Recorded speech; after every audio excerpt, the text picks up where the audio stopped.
Hello students, आज हम discuss करने वाले हैं second exercise of complex number जो कि क्लास 11th का टॉपिक है। ओके, एनसीईआरटी मैथमेटिक्स के अंदर अवेलेबल है। उसके डिटेल्ड सॉल्यूशन करेंगे 5.2 एक्सरसाइज का। तो देखो क्या है 5.2 एक्सरसाइज में। 5.2 एक्सरसाइज में हम जो डिस्कस करने वाले हैं वो डिस्कस करने वाले हैं मॉड्यूलस एंड आर्ग्यूमेंट के बारे में। जैसे हमारे पास एक कोई कॉम्प्लेक्स नंबर होगा z जिसकी वैल्यू होगी a प्लस बी आई। अब क्वेश्चन आता है कि a प्लस बी आई जो कॉम्प्लेक्स नंबर है, अगर मैं इसको रिप्रेजेंट करूँ मेरे कॉम्प्लेक्स डायग्राम में, तो ये होता है मेरा रियल ऑफ z और ये होता है इमेजिनरी ऑफ z। ओके, अब मान लेते हैं a is greater than 0 and b is greater than 0। जब a इज़ ग्रेटर देन 0 और b इज़ ग्रेटर देन 0 है तो डेफिनेटली ये जो नंबर होगा, कौन सा number, a plus B I, ये मेरा कहीं यहाँ पे लाई कर रहा होगा, कहीं यहाँ पे, जहाँ पे रियल पार्ट होगा a, इमेजिनरी पार्ट होगा b। ठीक है। अब क्वेश्चन आता है मॉड्यूलस। मॉड्यूलस क्या होता है? तो मॉड्यूलस होता है distance between the origin and the complex number. Origin से अगर मैं इस कॉम्प्लेक्स नंबर की डिस्टेंस निकालूं, ये वाली मान लो ए पी, तो जो ए पी डिस्टेंस होगी वो होगा मॉड्यूलस। ठीक है, ए पी डिस्टेंस होती है मॉड्यूलस। मॉड्यूलस अब ये निकालते कैसे हैं? जैसे मान लेते हैं आपके पास दो कोऑर्डिनेट्स हैं x1 एंड y1 एंड दूसरा कोऑर्डिनेट है x2 और y2। अब क्वेश्चन आता है कि इन दोनों कोऑर्डिनेट्स के बीच का डिफरेंस कितना है, ओके, या फिर इन दोनों के बीच का डिस्टेंस कितना है। तो आपको वेल नोन फॉर्मूला है डिस्टेंस का, वो होता है x2 minus x1 square plus y2 minus y1 square. Okay, और ये होता है होल स्क्वायर रूट के अंदर। क्लियर? तो ये होता है मेरा डिस्टेंस का फॉर्मूला।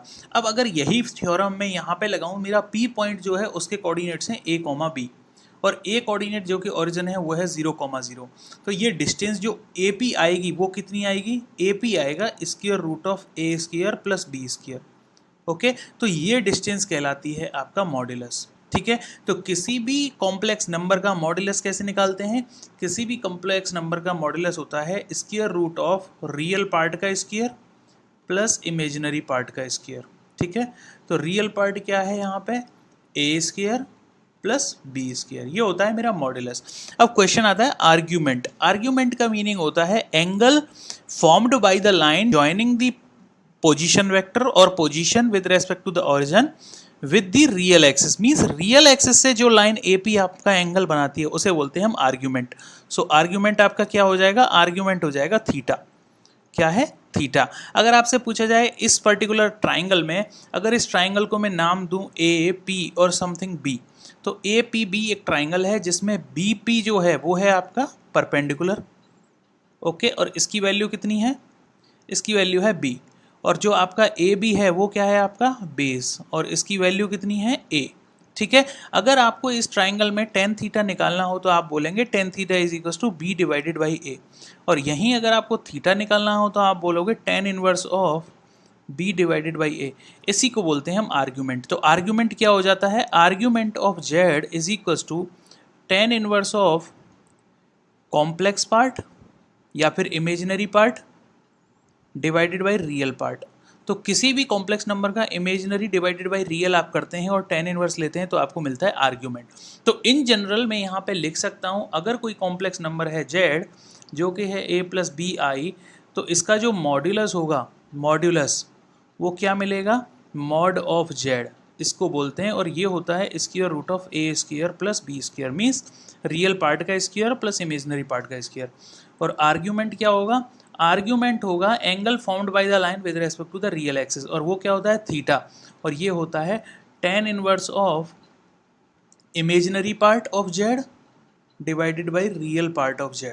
ओके, और ये क्या हो जाता है? अगर इस वाले कॉम्प्लेक्स नंबर के लिए हम बात करें तो tan inverse of b divided by A, ये हो जाता है। अब क्वेश्चन जैसे आपके पास क्या अवेलेबल हैं? क्वेश्चन जैसे मैं मान लेता हूँ, पहला है मेरा -1 माइनस 3i इसके रूट 3i मान लेते हैं, ये है। और यहाँ पे भी चलो इसके रूट 3 लिख देते हैं बिकॉज इट इज़ मिसिंग।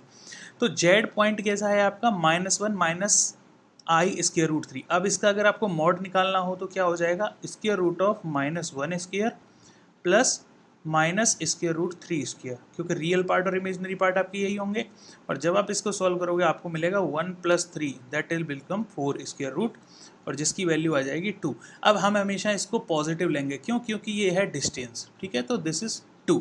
अब क्वेश्चन आता है आर्ग्यूमेंट क्या होगा, तो आर्ग्यूमेंट आप कैसे निकालते हैं, आर्ग्यूमेंट निकालते हैं tan inverse of imaginary part that is -√3 divided by real part -1। जब आप इसको करोगे तो ये आएगा tan इनवर्स ऑफ √3, और आपको पता है tan इनवर्स √3 की वैल्यू होती है कितना, 60 डिग्री। अब क्वेश्चन आता है क्या मेरा आर्ग्यूमेंट 60 डिग्री है, ये चेक करने के लिए हम क्या करते हैं, हम इस नंबर को यहाँ पे प्लेन पे रखते हैं। प्लेन पे नंबर क्या है मेरा, -1, रियल पार्ट है मेरा -1, तो डेफिनेटली यहाँ कहीं लाई करेगा। सो -1 माइनस √3।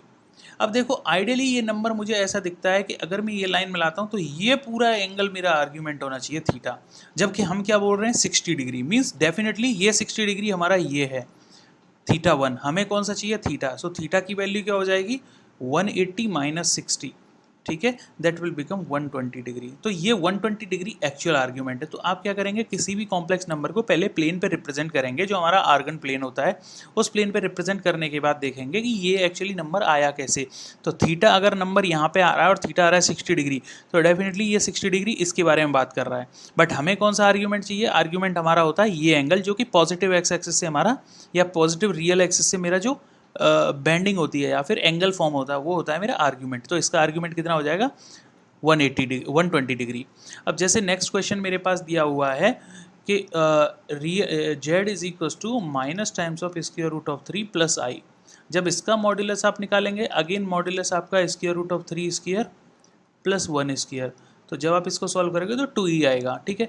बट अगेन आर्ग्यूमेंट आप निकालेंगे, तो आर्ग्यूमेंट आप बोलेंगे tan inverse of real part imaginary part 1 divided by -√3। अब आप बोलोगे कि इसका वैल्यू तो -30 डिग्री होगा, बिकॉज क्योंकि √3 की वैल्यू क्या होती है, 1/√3 tan इनवर्स में 30 डिग्री होता है। अगर आप इसको प्लेन पर रिप्रेजेंट करो तो रियल पार्ट क्या है, नेगेटिव, रियल पार्ट है नेगेटिव, यहाँ पे इमेजिनरी पार्ट क्या है, पॉजिटिव। तो real part negative, imaginary part positive, it means आप बात कर रहे हो किस एंगल के बारे में, इस एंगल के बारे में, -30। ओके, तो एक्चुअली आपका एंगल कितना होगा, 150 डिग्री। तो ये आपका आर्ग्यूमेंट हो जाएगा 150 डिग्री।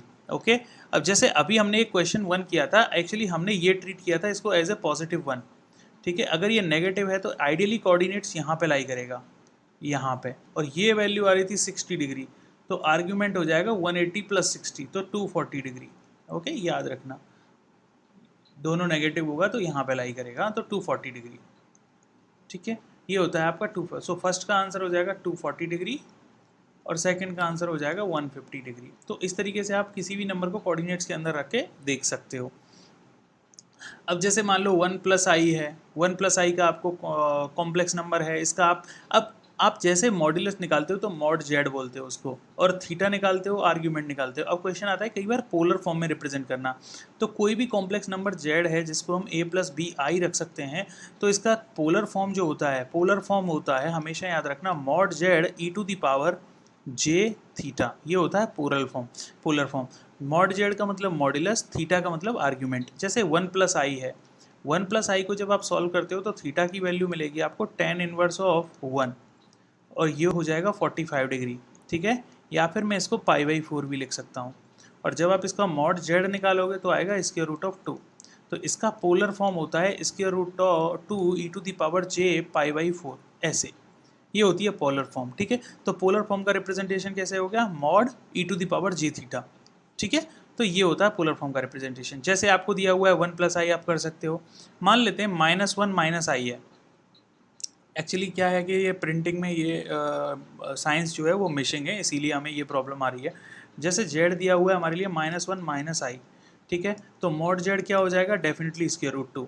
अब क्वेश्चन आता है थीटा क्या निकालेंगे इसके लिए। थीटा कैसे निकालेंगे, देखो रियल और इमेजिनरी दोनों नेगेटिव पार्ट हैं, तो यहाँ पे कहीं लाई करेगा, यस। तो ये एंगल कितना आ जाएगा, 45 डिग्री। अब आप आर्ग्यूमेंट पूरा कैसे निकालते हैं, पॉजिटिव एक्स एक्सिस से बैंड ये वाला, तो 180 डिग्री ये और 45 ये, तो एक्चुअली कितना हो जाएगा 180 + 45, so it will become 225 degree, ठीक है। तो आप थीटा हो जाएगा 225 डिग्री। तो जब पोलर फॉर्म में रिप्रेजेंट करेंगे तो आप कैसे करेंगे, मॉड जेड e⁻j थीटा, ठीक है, ऐसे होता है आपका पोलर फॉर्म में रिप्रेजेंटेशन। और 225 को अगर आप देखो तो 180 degree corresponding to pi, so 225 degree corresponding to pi divided by 180 into 225, ऐसे लिख सकते हो, ठीक है। तो आप इसको सॉल्व कर लो, जैसे π4 एंड 45, 5 से इसे कैंसिल करेंगे तो 36, अगेन 3 से कैंसिल करेंगे 12 एंड ये हो जाएगा 15, अगेन 3 से 5 और 3 से 4, सो 5 पाई बाई 4, ठीक है। सो आप लिखोगे square root 2 E to the power J 5 pi by 4, ऐसे रिप्रेजेंट होगा ये इसका पोलर फॉर्म में। अब जैसे आप इसको कर सकते हो -3 है ओनली, -3 का मतलब हो गया कि ये नंबर कहाँ पे लाई कर रहा होगा, कहीं यहाँ पे -3, इसका इमेजिनरी पार्ट 0 है, तो एंगल कितना है इसका 180 डिग्री और पाई, ठीक है, और मॉड कितना है इसका 3 ओनली, तो इसका पोलर फॉर्म हो जाएगा 3 ई टू द पावर जे पाई ये। अब जैसे क्वेश्चन आता है आई को आप पोलर फॉर्म में कैसे रिप्रेजेंट करेंगे, देखो I will be lying somewhere here, क्योंकि इमेजनरी ओनली है तो इसका एंगल कितना है 90 डिग्री, या फिर मैं इसको लिख सकता हूँ π/2 डिग्री, ठीक है, π/2 रेडियन। तो मॉड क्या हो जाएगा इसका, mod Z is equal to 1, तो इसको जब पोलर फॉर्म में रिप्रेजेंट करेंगे तो ये हो जाएगा 1 E to the power J π/2, ये होता है इसका पोलर फॉर्म में रिप्रेजेंटेशन। तो पोलर फॉर्म में रिप्रेजेंटेशन का मतलब है simple mod Z E to the power J theta, ये होता है पोलर फॉर्म में रिप्रेजेंटेशन, ठीक है। तो हमेशा याद रखना है ये चीज़। अब इस पोलर फॉर्म को एक्चुअली कई बार हम यूलर फॉर्म भी बोलते हैं, कैसे, यूलर फॉर्म, जैसे कि आपके पास जेड था, वो क्या था, Z is equal to A plus B I, okay, और यहाँ पे मॉड जेड क्या था आपका, square root of A square plus B square, theta क्या था आपका, tan inverse of b divided by a।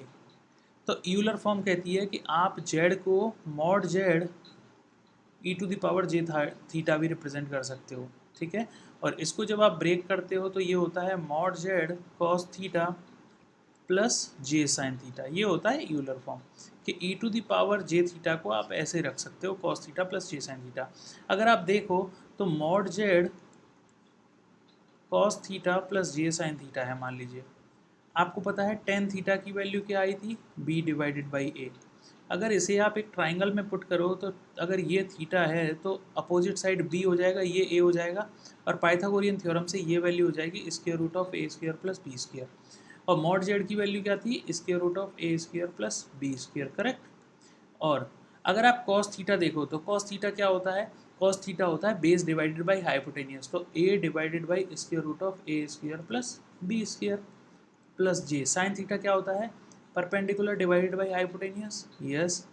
जब आप इसको सॉल्व करते हो तो ये वैल्यू कैंसिल कर देती है मॉड को, और फाइनली आपको वैल्यू क्या मिलती है, a प्लस बी आई या j, और यही तो आपका एक्चुअली कॉम्प्लेक्स नंबर था z।